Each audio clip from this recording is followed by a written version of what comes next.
पढ़ेंगे भारतीय संविधान के भाग यानी parts of the Indian constitutions. भारतीय संविधान के भाग संबंधित विषय एवं उनसे संबंधित अनुच्छेद के बारे में पढ़ेंगे भाग वन में बात चर्चा है संघ और उसका राज्य क्षेत्र। संघ और उसका राज्य क्षेत्र भाग 1 में चर्चा है, जो कि उनसे संबंधित अनुच्छेद 1 से 4 तक में आते हैं। भाग दो में नागरिकता आते हैं, सिटीजनशिप्स भाग 2 में आते हैं, जो कि अनुच्छेद 5 से 11 तक संबंधित है।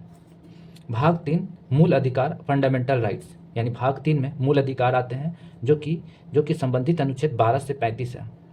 भाग 4 राज्य के नीति निदेशक तत्व। भाग 4 में आते हैं राज्य के नीति निदेशक तत्व directive principles of state policy, जो कि संबंधित अनुच्छेद 36 से 51 तक में आते हैं। 36 से 51 तक में आते हैं भाग 4 में राज्य के नीति निदेशक तत्व। भाग 4A और मूल कर्तव्य आते हैं। भाग 4A में मूल कर्तव्य फंडामेंटल ड्यूटीज आते हैं, जो कि अनुच्छेद 51 के में आते हैं, क में आते हैं 51A में। भाग 5 में संघ आते हैं यानी यूनियन आते हैं, द यूनियन यानी संघ, जो कि चर्चित है, संबंधित अनुच्छेद चर्चित है 52 से लेकर 151। 52 से लेकर 151 में चर्चित है, जो कि संघ यूनियन के बारे में चर्चित है, जो कि भाग 5 में है। भाग 6 राज्य द स्टेट यानी भाग 6 में स्टेट आते हैं, राज्य आते हैं, जो कि संबंधित अनुच्छेद 152 से लेकर 237 है। संबंधित अनुच्छेद 152 से लेकर 237 है। भाग 7 पहली अनुसूची के भाग ख के राज्य संविधान 7वां संशोधन अधिनियम 1956 की धारा 29 और अनुसूची द्वारा निरसित है, जो कि उनसे संबंधित अनुच्छेद 238 है। भाग 8 केंद्र शासित प्रदेश। भाग 8 में आता है द यूनियन टेरिटरीज यानी केंद्र शासित प्रदेश। उनसे संबंधित जो अनुच्छेद है 239 से लेकर 242 है। इससे केंद्र शासित प्रदेश से जो अनुच्छेद संबंधित है 239 से लेकर 242 है। भाग 8 में आते हैं the union and territories, the union territories यानी केंद्र शासित प्रदेश। भाग 9 में पंचायत आते हैं यानी पंचायतें आते हैं, जो कि संबंधित अनुच्छेद 243 से लेकर 243 न तक है। अब पढ़ेंगे भाग 9A में और भाग 9A में म्यूनिसिपैलिटीज यानी द म्यूनिसिपैलिटीज यानी नगर पालिकाएं भाग 9A में आते हैं, जो कि संबंधित उनसे अनुच्छेद है 243 10 से लेकर 243 6 तक है। 243 10 से लेकर 243 6 तक है। भाग 9B में है सहकारी समितियां। भाग 9B यानी भाग 9 ख में सहकारी समितियां का चर्चा है, द कोऑपरेटिव सोसाइटी सहकारी समितियां। इनसे संबंधित अनुच्छेद 243 या ज से लेकर 243 या न तक है। भाग 10 अनुसूचित और जनजातीय क्षेत्र। भाग 10 में अनुसूचित और जनजातीय क्षेत्र के बारे में चर्चा है, the scheduled and tribal areas. अनुच्छेद चर्चा है, संबंधित अनुच्छेद 244 से लेकर 244 का तक है। भाग 10 में भाग 11 संघ और राज्यों के मध्य संबंध। संघ और राज्यों के मध्य संबंध भाग 11 में आते हैं, जो कि संबंधित अनुच्छेद 245 से लेकर 263 है। 245 से लेकर 263 है। संघ और राज्यों के मध्य संबंध relation between the union and states, जो कि भाग 11 में आते हैं। भाग 12 में वित्त संपत्ति संविदाएं और वाद, finance property contracts and suits. वित्त संपत्ति संविदाएं और वाद भाग 12 में आते हैं, जो कि संबंधित अनुच्छेद 264 से लेकर 300A तक है। 264 से लेकर 300A तक है। वित्त संपत्ति संविदाएं और वाद विषय, जो कि भाग 12 में आते हैं, जो कि चर्चित संबंधित अनुच्छेद 264 से लेकर 300A तक है। भाग 13 में है भारत के राज्य क्षेत्र के भीतर व्यापार वाणिज्य एवं समागम। भारत के राज्य क्षेत्र के भीतर व्यापार वाणिज्य एवं समागम, जो कि भाग 13 में आते हैं, जो कि उनसे संबंधित अनुच्छेद 301 से लेकर 307 है। 301 से लेकर 307 है भारत के राज्य क्षेत्र के भीतर व्यापार वाणिज्य एवं समागम के बारे में जो संबंधित अनुच्छेद है 301 से लेकर 307 और भाग 13 में आते हैं। भाग 14A संघ और राज्यों के अधीन सेवाएं। संघ और राज्यों के अधीन सेवाएं service under the union and the states, जो कि संबंधित अनुच्छेद है 308 से लेकर 323। संघ और राज्यों के अधीन सेवाएं services under the union and the states, जो कि भाग 14A में आते हैं। उनसे संबंधित अनुच्छेद 308 से लेकर 323 से संघ और राज्यों के अधीन सेवाएं, जो कि विषय है। भाग 14 ए में बात है, विषय है क्या, ट्रिब्यूनल्स यानी अधिकरण। भाग 14 ए में ट्रिब्यूनल्स की चर्चा है यानी अधिकरण की चर्चा है। चर्चित संबंधित अनुच्छेद 323 क से लेकर 323 ख तक है। भाग 15 में निर्वाचन। भाग 15 में जो विषय है निर्वाचन का है, संबंधित अनुच्छेद 324 से लेकर 329 क तक है। 329 क तक है। भाग 16 कुछ वर्गों के संबंध में विशेष उपबंध, अनुसूचित जातियों, अनुसूचित जनजातियों, पिछड़े वर्गों एवं आंग्ल भारतीयों के संबंध में विशेष उपबंध, जो कि संबंधित अनुच्छेद 330 से लेकर 342 है। भाग 16 में विषय है कुछ वर्गों के संबंध में विशेष उपबंध, अनुसूचित जातियों, अनुसूचित जनजातियों, पिछड़े वर्गों एवं आंग्ल भारतीयों के संबंध में विशेष उपबंध, जो कि उससे संबंधित अनुच्छेद 330 से लेकर 342 है। भाग 17 में राजभाषा। भाग 17 में विषय है राजभाषा, जो कि ऑफिशियल लैंग्वेज है। ये इसमें संबंधित अनुच्छेद 343 से लेकर 351 है। 343 से लेकर 351 है राजभाषा, जो भाग 17 में आते हैं, ऑफिशियल लैंग्वेज। भाग 18 में विषय है आपात उपबंध, इमरजेंसी प्रोविजंस, इमरजेंसी प्रोविजन। भाग 18 में ये जो है विषय है आपात उपबंध, जो कि संबंधित अनुच्छेद 352 से लेकर 360 है। 352 से लेकर 360 है। भाग 19 में प्रकीर्ण है। प्रकीर्ण का मतलब होता है सब मिला जुला, सब मिक्स, यानी मैसलिनियस। इसमें संबंधित अनुच्छेद 361 से लेकर 367 तक चर्चा है। भाग 19 में मैसलिनियस आते हैं यानी प्रकीर्णन आते हैं, प्रकीर्ण। भाग 20 संविधान का संशोधन, अमेंडमेंट ऑफ द कॉन्स्टिट्यूशंस। भाग 20 में संविधान का संशोधन आते हैं, जो कि उनसे संबंधित अनुच्छेद 368 है, उनसे संबंधित अनुच्छेद 368 है। भाग 21 में विषय है अस्थायी संक्रमणकालीन और विशेष उपबंध। भाग 21 में विषय है अस्थायी संक्रमणकालीन और विशेष उपबंध, जो कि उनसे संबंधित अनुच्छेद 369 से लेकर के 392 है। 369 से लेकर 392 यानी 369 से लेकर 392 है। पढ़ेंगे भाग 22 में यानी पार्ट 22 में भाग 22 में विषय है संक्षिप्त नाम, प्रारंभ, हिंदी में प्राधिकृत पाठ और निरसन। संक्षिप्त नाम प्रारंभ, हिंदी में प्राधिकृत पाठ और निरसन, जो कि संबंधित अनुच्छेद 393 से लेकर 395 है। 393 से लेकर 395 है। भारतीय संविधान के भाग 11 का अध्याय एक संघ और राज्यों के मध्य विधायी संबंधों को दर्शाता है। भारतीय संविधान के भाग 11 का अध्याय एक संघ और राज्यों के मध्य विधायी संबंधों को दर्शाता है। चलिए आगे हम लोग पढ़ेंगे भारतीय संविधान में अनुसूचियाँ, scheduled in the Indian constitution. भारत के मूल संविधान में कुल कितनी अनुसूचियाँ थी? भारत के मूल संविधान में कुल कितनी अनुसूचियाँ थी? तो वर्तमान में 12 है, पहले 8 था। वर्तमान में 12 है, पहले 8 था। भारतीय संघ में नए राज्यों के गठन का प्रावधान किस अनुसूची में किया गया है? भारतीय संघ में नए राज्यों के गठन का प्रावधान किस अनुसूची में किया गया है? तो प्रथम अनुसूची में। प्रथम अनुसूची में। ध्यान देने की बात है, भारतीय संविधान की प्रथम अनुसूची राज्य के नाम तथा उसके राज्य क्षेत्र का विवरण प्रदान करती है। भारतीय संविधान की प्रथम अनुसूची राज्य के नाम तथा उसके राज्य क्षेत्र का विवरण प्रदान करती है। भारतीय संविधान में 9वीं अनुसूची को किस संविधान संशोधन के माध्यम से जोड़ा गया? भारतीय संविधान में 9वीं अनुसूची को किस संविधान संशोधन के माध्यम से जोड़ा गया? तब प्रथम संविधान संशोधन 1951 के तहत, प्रथम संविधान संशोधन वर्ष 1951 में। भारत के संविधान के किस अनुसूची में विभिन्न राज्यों में अनुसूचित क्षेत्रों के प्रशासन और नियंत्रण के लिए विशेष उपबंध है? भारत के संविधान की किस अनुसूची में विभिन्न राज्यों में अनुसूचित क्षेत्रों के प्रशासन और नियंत्रण के लिए विशेष उपबंध है? तो है 5वीं, वो है 5वीं अनुसूची। सरकारों द्वारा शुल्क एवं कर लगाने का अधिकार संविधान की किस अनुसूची में उल्लिखित है?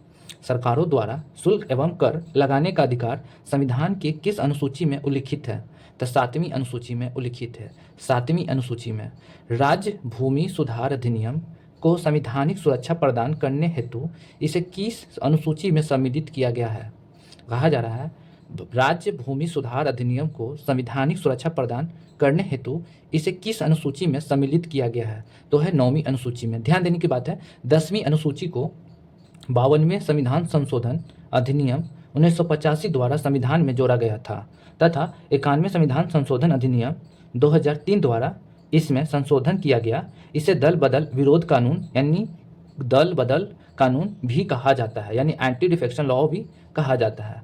अंग्रेजी जो कि भारत में बोली जाने वाली एक प्रमुख भाषा है, परंतु इसे संविधान की 8वीं अनुसूची में शामिल नहीं किया गया है।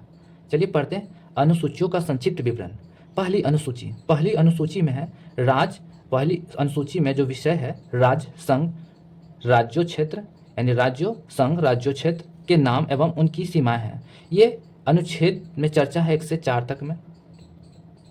पढ़ेंगे दूसरी अनुसूची में है चर्चा जो है विषय है राष्ट्रपति, राज्यपाल, लोकसभा, राज्य विधानसभाओं के अध्यक्ष, उपाध्यक्ष, राज्यसभा, राज्य विधान परिषदों के सभापति और उपसभापति, सर्वोच्च न्यायालय, उच्च न्यायालय के न्यायाधीश, भारत के नियंत्रक एवं महालेखा परीक्षक पदाधिकारियों के वेतन, भत्तों तथा पेंशन आदि से जुड़े प्रावधान जो कि उनसे संबंधित अनुच्छेद है 59 यानी 59(3), 65(3), 75(6), 97, 125, 48, 148(3), 158(3), 164(5), 186, 221।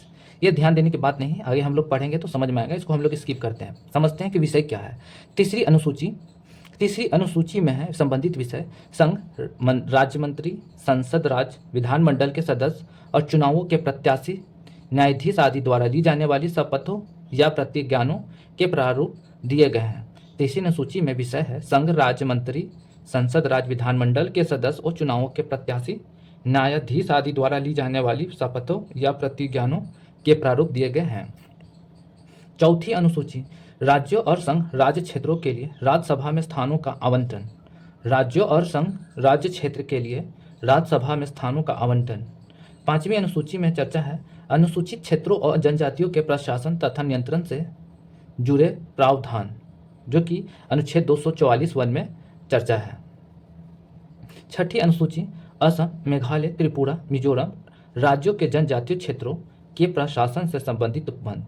छठी अनुसूची में चर्चा है असम, मेघालय, त्रिपुरा और मिजोरम राज्यों के जनजातीय क्षेत्रों के प्रशासन से संबंधित उपबंध। 7वीं अनुसूची संघ सूची, राज्य सूची तथा समवर्ती सूची में शामिल विषय जो कि अनुच्छेद 246 में चर्चा है, संबंधित है। 8वीं अनुसूची में जो विषय है संविधान द्वारा मान्यता प्राप्त 22 भाषाओं की सूची। संविधान द्वारा मान्यता प्राप्त 22 भाषाओं की सूची जो कि 8वीं अनुसूची में है। 9वीं अनुसूची में संबंधित विषय है इसमें भूमि सुधार और जमीन उन्मूलन से संबंधित अधिनियम, नियम, विनियम आदि जिन्हें न्यायिक पुनर्विलोकन से बचाने के लिए इसमें सम्मिलित किया गया था। 9वीं अनुसूची में विषय है इसमें भूमि सुधार व जमींदारी उन्मूलन से संबंधित अधिनियम, नियम, विनियम आदि जिन्हें न्यायिक पुनर्विलोकन से बचाने के लिए इसमें सम्मिलित किया गया था जो कि अनुच्छेद 31 ख में आता है। 10वीं अनुसूची में विषय है संबंधित विषय दल बदल यानी डिफेक्शन। दल बदल के आधार पर संसद और विधानसभा के सदस्यों की निर्भरता से संबंधित उपबंध।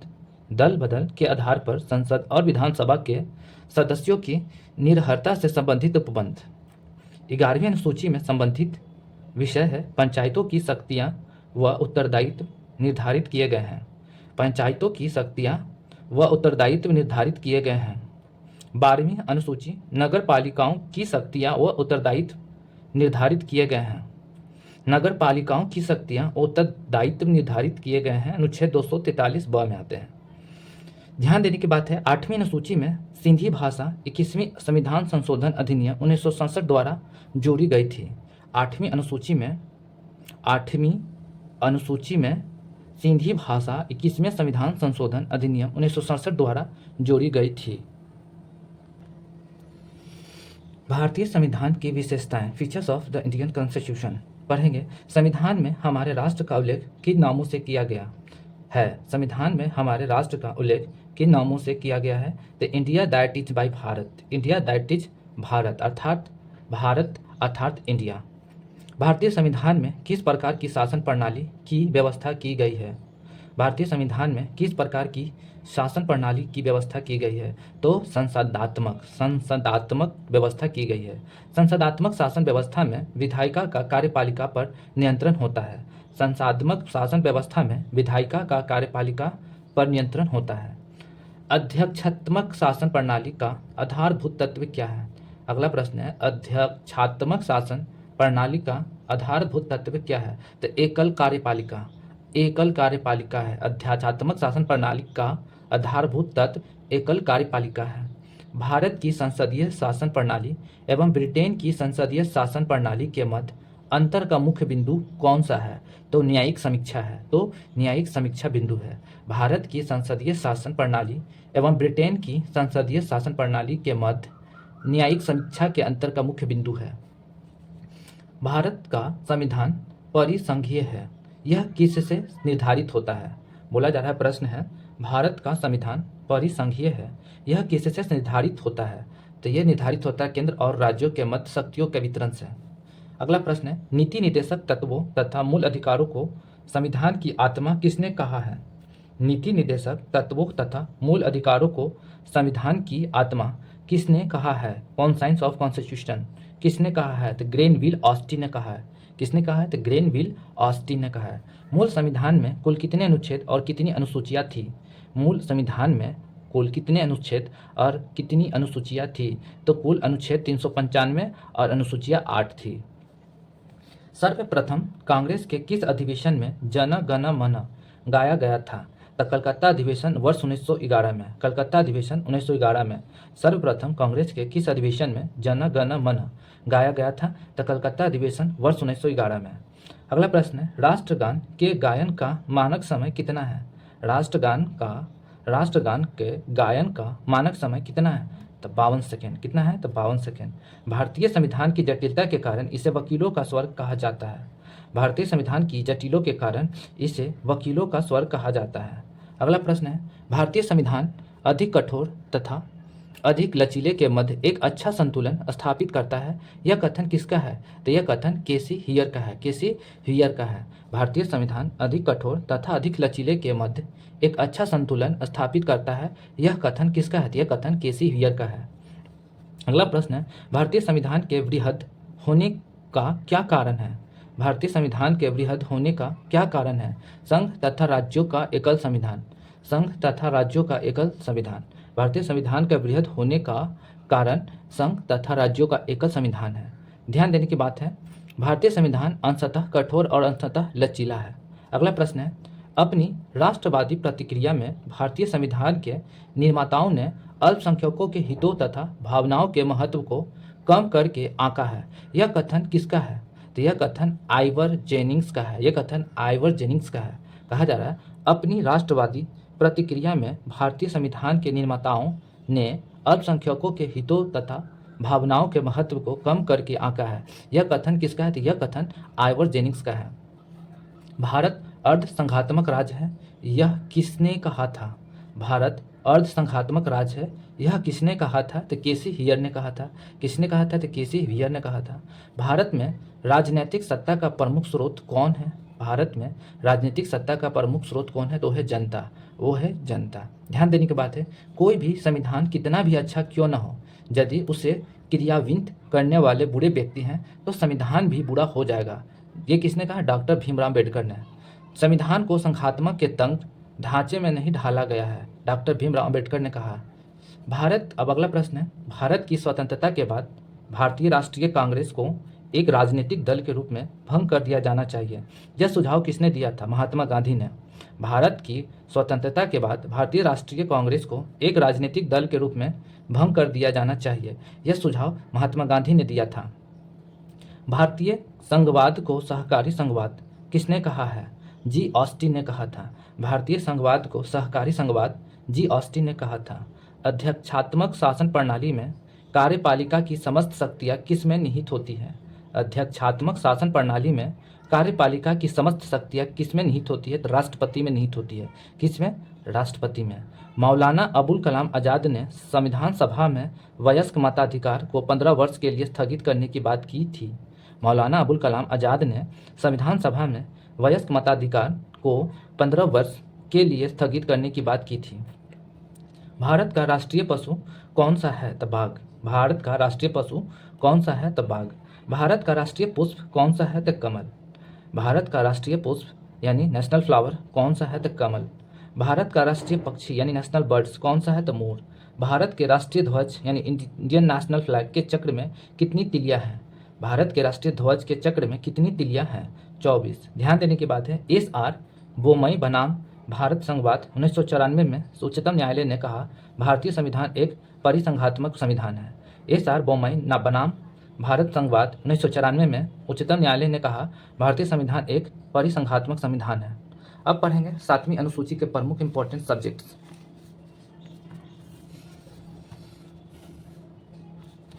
7वीं अनुसूची के प्रमुख विषय यानी importance of subject 7th schedule. भारतीय संविधान के अंतर्गत सिविल प्रक्रिया संहिता किस सूची का विषय है?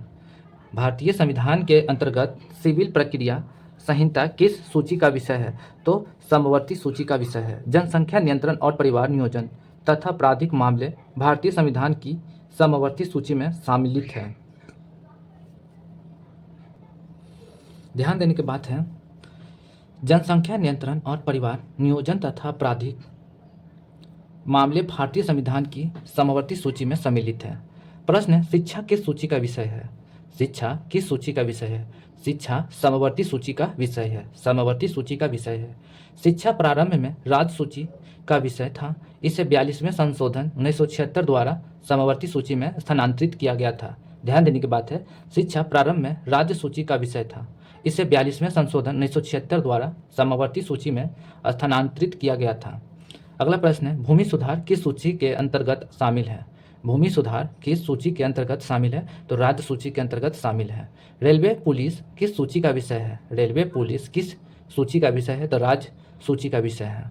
अगला प्रश्न है, आर्थिक नियोजन किस अनुसूची का विषय है? कहा जा रहा है आर्थिक नियोजन किस सूची का विषय है, यानी इकोनॉमिक प्लानिंग वो समवर्ती सूची का विषय है।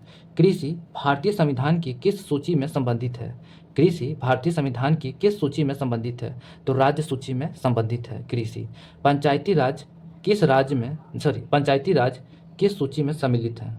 पंचायती राज राज्य सूची में सम्मिलित है। किस सूची में? तो राज्य सूची में। ध्यान देने की बात है, दंड प्रक्रिया भारतीय संविधान की 7वीं अनुसूची की सूची 3 में शामिल है। दंड प्रक्रिया भारतीय संविधान की 7वीं अनुसूची की सूची 3 में शामिल है। विवाह विच्छेद और गोद लेना आदि संविधान की 7वीं अनुसूची में किसके अंतर्गत सम्मिलित किए गए हैं? प्रश्न है, विवाह विच्छेद और गोद लेना आदि संविधान की 7वीं अनुसूची में किसके अंतर्गत सम्मिलित किए गए हैं? तो सूची 3 के अंतर्गत। सूची 3 के अंतर्गत।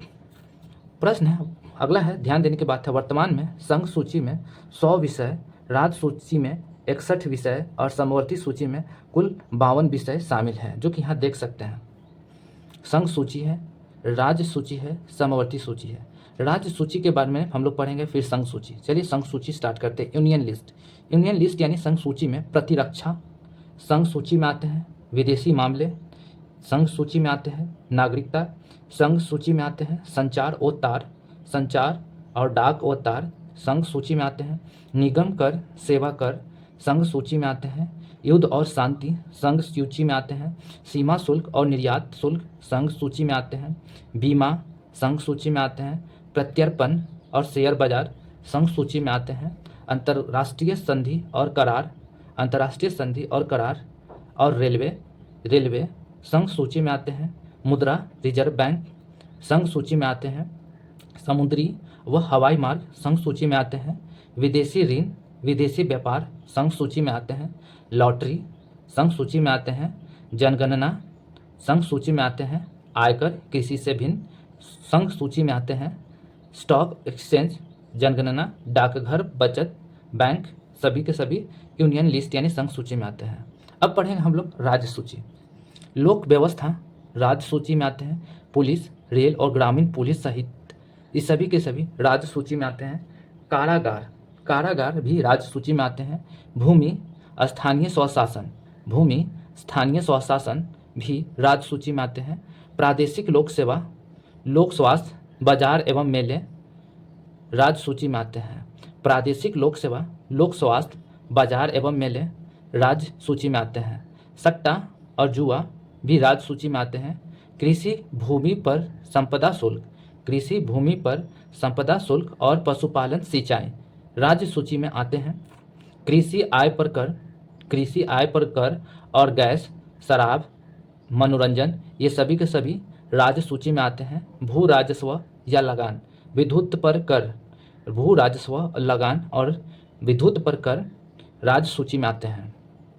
पथ कर यानी टोल टैक्स, यानी टोल टैक्स और प्रति व्यक्ति कर यानी कैपिटल टैक्स और विलासिता की वस्तुओं पर कर आदि यानी टैक्स ये सभी के सभी राज्य सूची में आते हैं।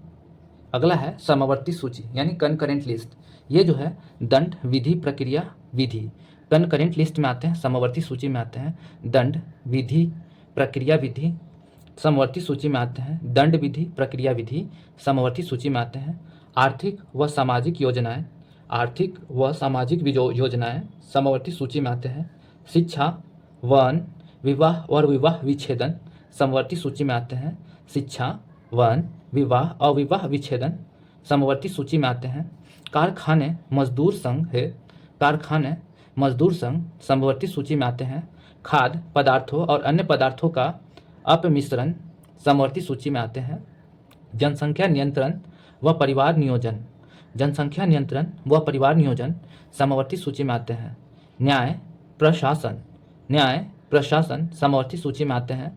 संपत्ति का अर्जन और अधिग्रहण, संपत्ति का अर्जन व अधिग्रहण समवर्ती सूची में आते हैं। विद्युत, विद्युत यानी विद्युत, बिजली ये समवर्ती सूची में आते हैं। लेकिन विद्युत कर के बात करें, विद्युत पर जो कर लगता है टैक्स वो राज्य सूची में आते हैं। बाट और माप, बाट और माप समवर्ती सूची में आते हैं। वन्य जीव जंतुओं का संरक्षण, वन्य जीव जंतुओं का संरक्षण समवर्ती सूची में आता है। समाचार पत्र, पुस्तकें और मुद्रणालय, समाचार पत्र, पुस्तकें और मुद्रणालय समवर्ती सूची में आते हैं। स्वच्छता और औषधालय, स्वच्छता व औषधालय समवर्ती सूची में आते हैं। औद्योगिक विवाद, औद्योगिक विवाद समवर्ती सूची में आते हैं। उत्तराधिकारी समवर्ती सूची में आते हैं। विधि वृत्ति, चिकित्सा वृत्तियाँ समवर्ती सूची में आते हैं। कीमत नियंत्रण, कीमत नियंत्रण समवर्ती सूची में आते हैं। जन्म मरण पंजीकरण आदि, जन्म मरण पंजीकरण आदि समवर्ती सूची में आते हैं। हम लोग पढ़ेंगे उद्देशिका, प्रियम्बल, प्रस्तावना उद्देशिका।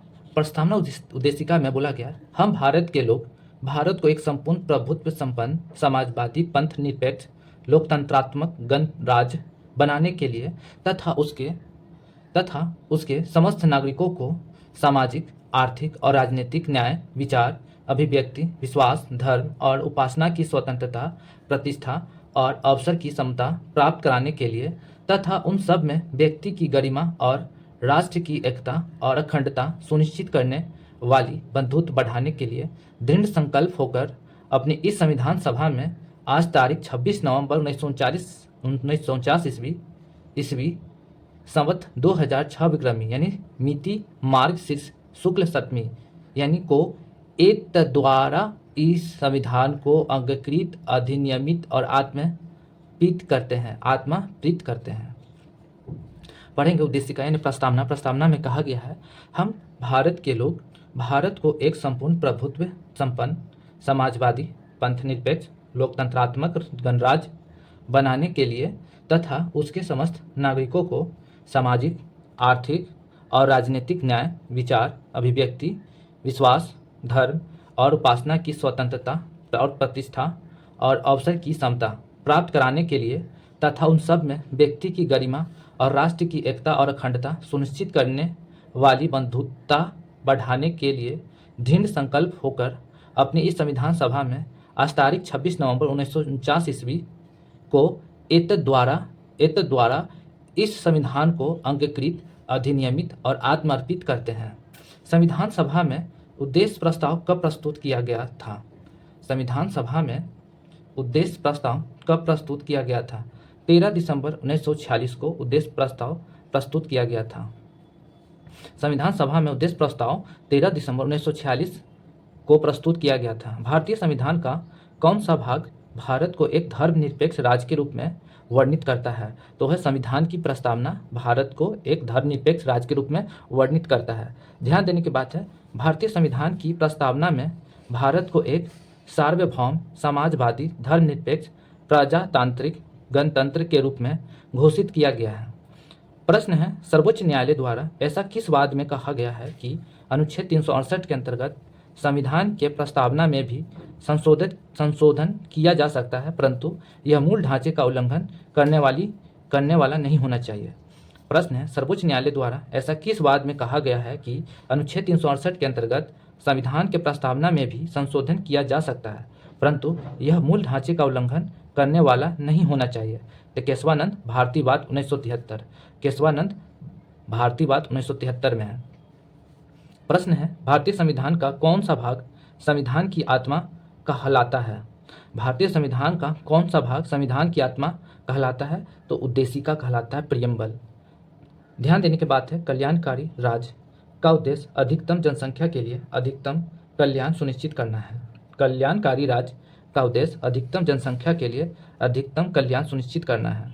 भारत एक गणतंत्र है, इसका क्या अर्थ है? भारत एक गणतंत्र है, इसका क्या अर्थ है? तो भारत में वंशानुगत शासन नहीं है, भारत में वंशानुगत शासन नहीं है। प्रश्न है, भारत के संदर्भ में धर्मनिरपेक्ष शब्द का सही भाव क्या है? भारत के संदर्भ में धर्मनिरपेक्ष शब्द का सही भाव क्या है? तो भारत में राज्य का कोई धर्म नहीं है, भारत में राज्य का कोई धर्म नहीं है, यह धर्म शब्द का सही भाव है। उद्देशिका में सम्मिलित सामाजिक, आर्थिक और राजनीतिक न्याय के तत्व किसके संबंधित है? उद्देशिका में सम्मिलित सामाजिक, आर्थिक व राजनीतिक न्याय के तत्व किससे संबंधित है? 1917 की रूसी क्रांति से संबंधित है, 1917 की रूसी क्रांति से संबंधित है।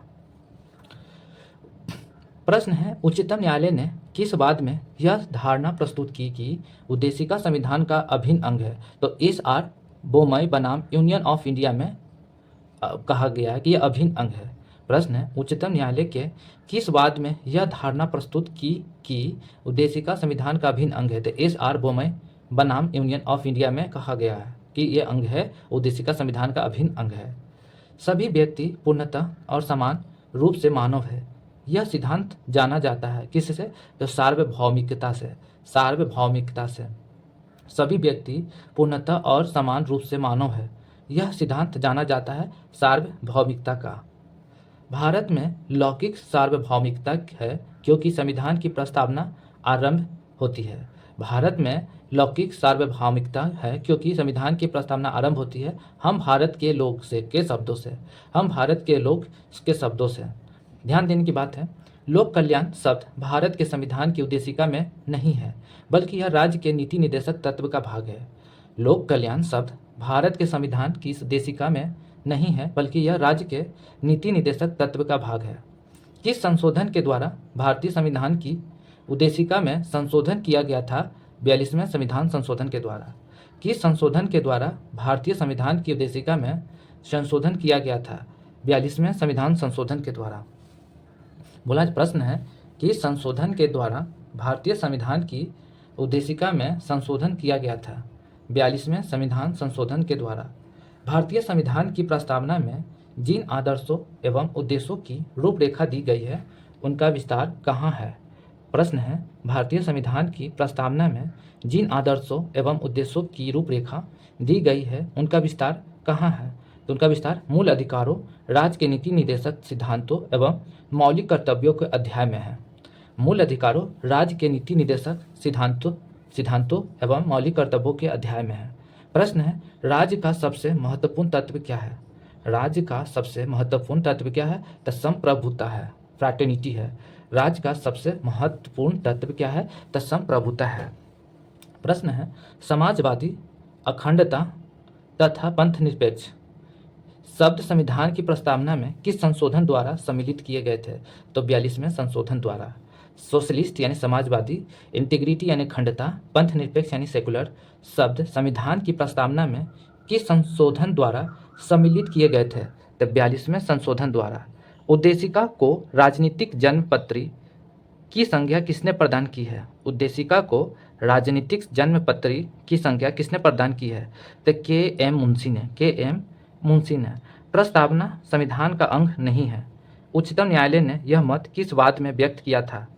प्रस्तावना संविधान का अंग नहीं है। उच्चतम न्यायालय ने यह मत किस वाद में व्यक्त किया था? तो बेरूबारी संघ मामले में। बेरूबारी संघ मामले में वर्ष 1960 में। ध्यान देने की बात है, संविधान निर्माण में महत्वपूर्ण भूमिका निभाने वाले संविधान सभा के सदस्य सर अल्लादी कृष्णस्वामी अय्यर के अनुसार संविधान की प्रस्तावना हमारे दीर्घकालिक सपनों का विचार है।